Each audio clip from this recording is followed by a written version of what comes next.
I'm also Uno Saureuro. How are you, everybody? I'm Eddie. I come from the other side of the lake, from Bondo. It's just a travel across the lake to be here.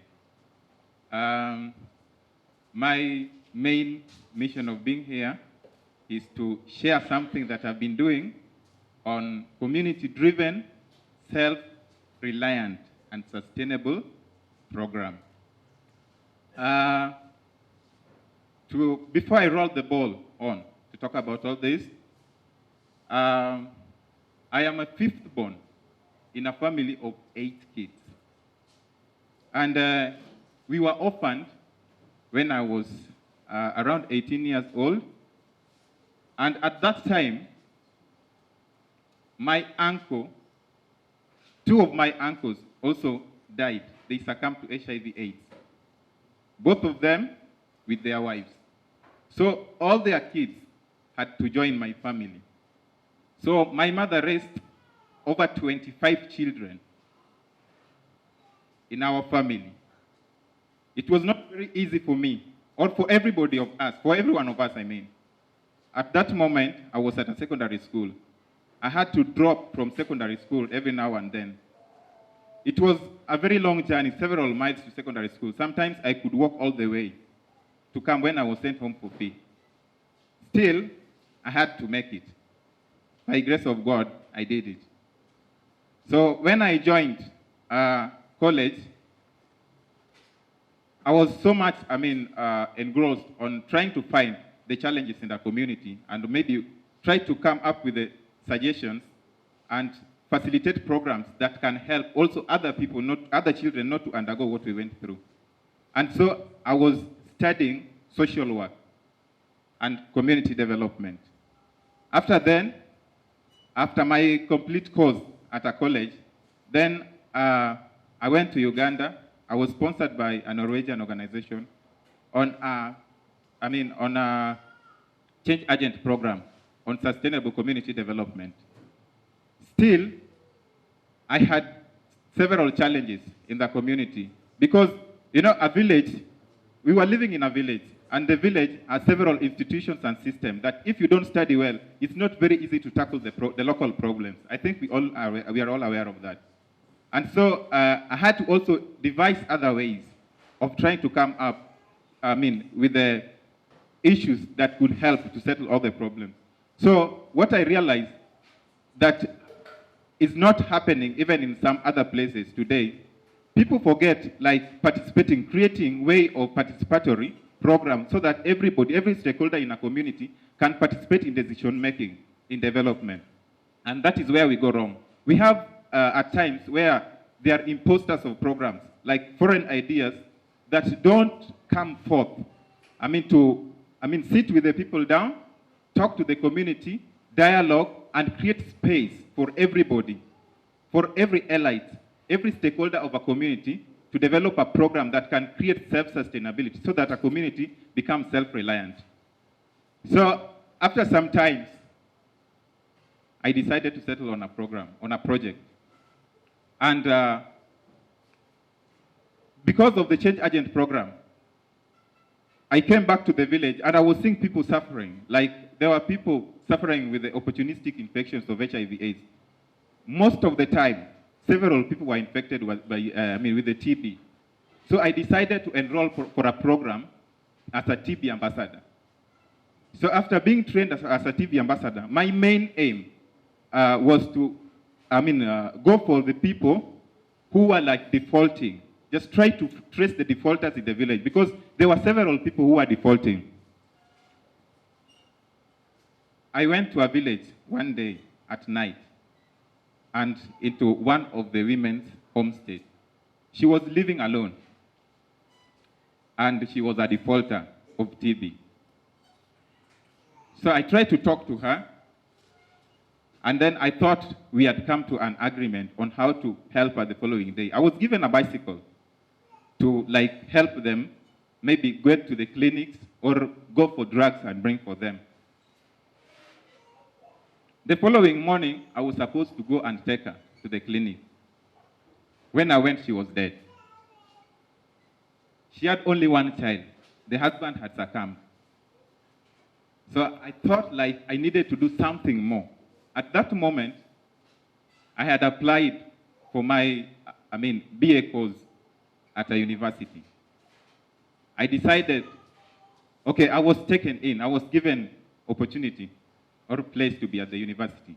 But I decided to defer so that I could take on what was there at that moment. It was around 2006. So I initiated a program together with the community on self-reliant sustainable development. My main focus was on sustainability on a program that could provide education for orphans and the vulnerable children. The challenge was, how were we going to start it up and how were we going to sustain it? It was a head scratch. We tried from all the stakeholders that we had in the community. We started as a youth group. We decided to contribute. Each and every one of us was contributing. And so after contribution, we had to register the program with the government. Then after registration, we rolled it on. So we were providing some kind of seminars, workshops, starting from schools, going through the youth groups and women groups, just trying to create awareness on the dangers of defaulting on ARVs or TB drugs, or creating awareness among the youthful people on the dangers of opportunistic infections and other STIs. After that, then I had to, I had to go to university because I had to default for only like a semester. So at the university, that is where I got the charge that I want to now talk about. I enrolled for sociology and anthropology, and it has cleared all the mess and all the, the barriers and hurdles, because I had an opportunity on how to tackle and face the community and the challenges in the village. After studying the systems, the institutions in the village, and also coming up with the programs on how to team up with agencies that could help me in supporting the program. So after some time, we initiated a community-based children's center.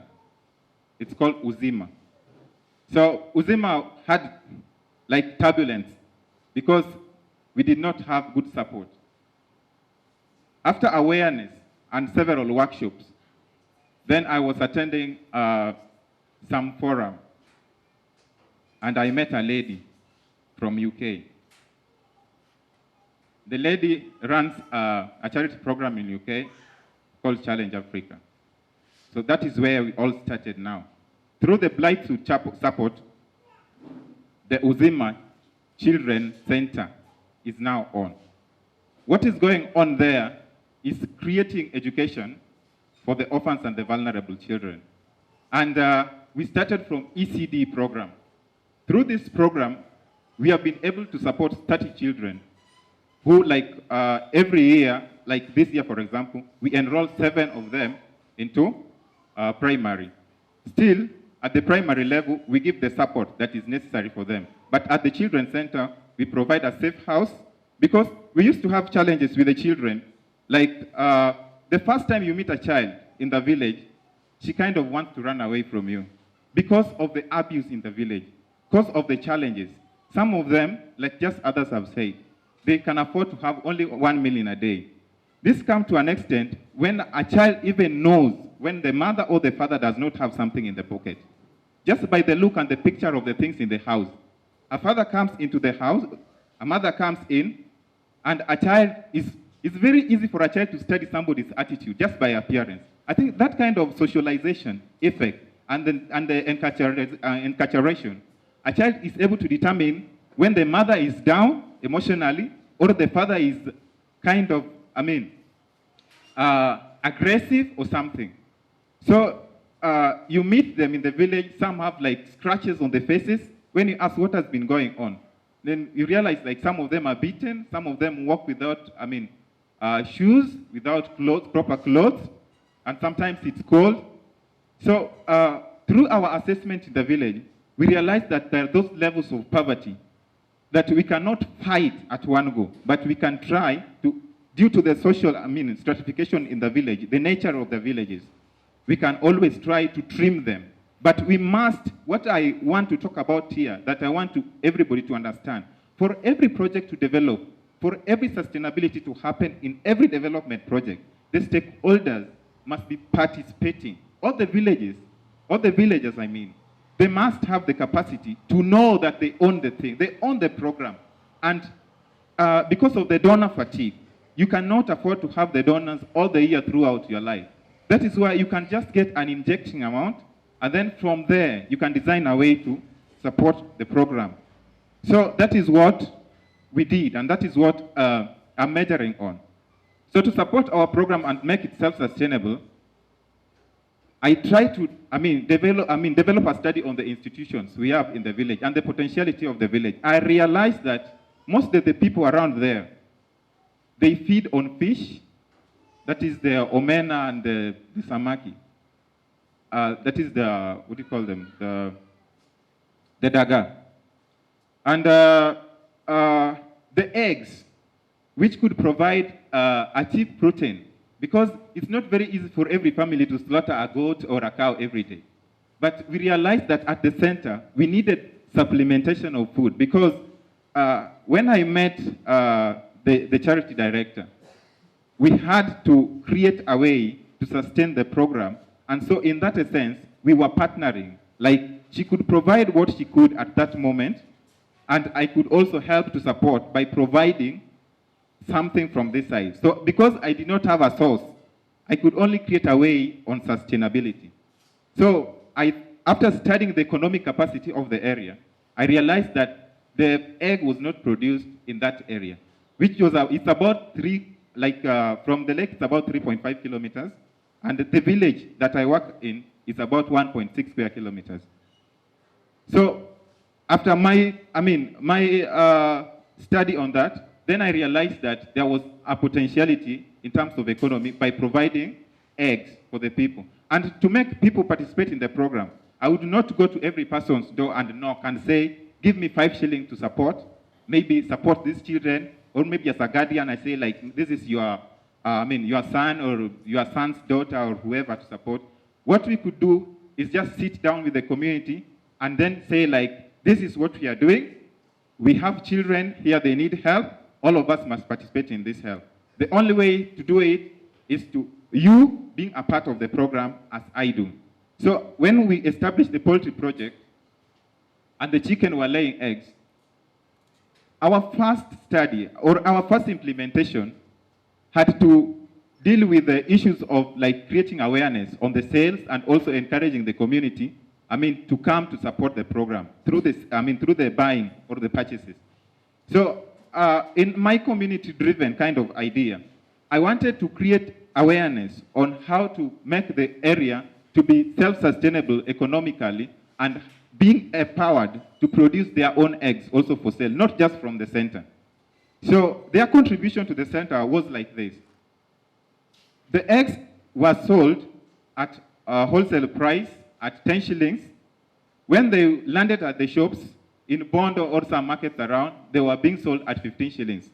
So with the community, for them to contribute, we had to sit down and say, like, since you cannot give money from your pockets directly, you have to pay 2 shillings for every egg. It means if I had to sell them at wholesale price, they would be at 10 shillings. But since now the community had their contribution of 2 shillings for every egg, the 2 shillings were going to the account of the children to support the program. After doing that, then I realized that there were some people who are enthusiastic on to create their own programs also on chicken.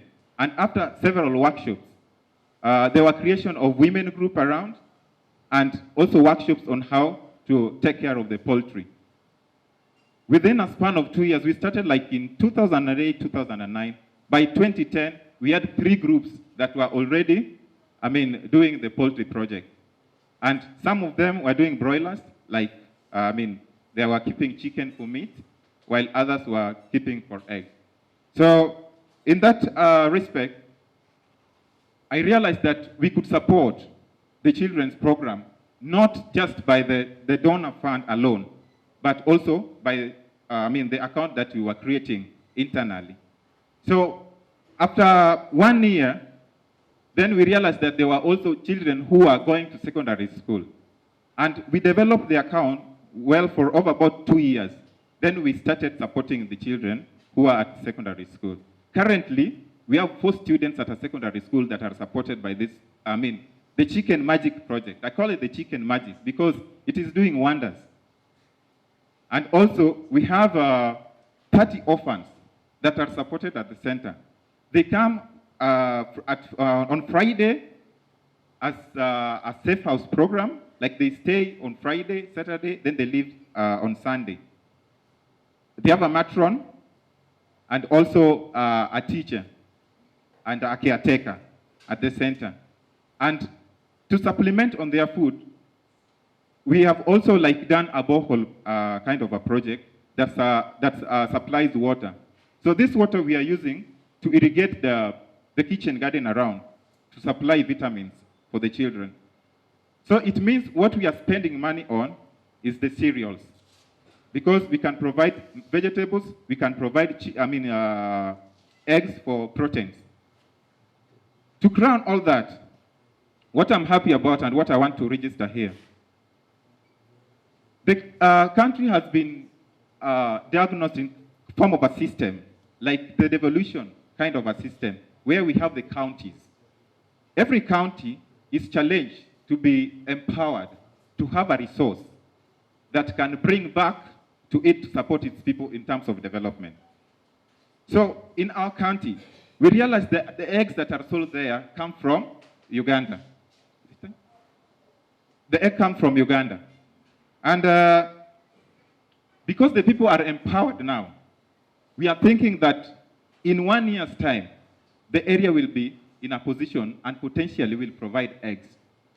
If not just for the Western Kenya, then for the whole of that country. And this is my challenge for the people here, that when you do a program, try to make sure that the stakeholders also have a foot on it so that it becomes more sustainable. In case of any question, I would end there. Maybe it's my first time TED Talk. My apologies in case something did not go on well, but I welcome questions.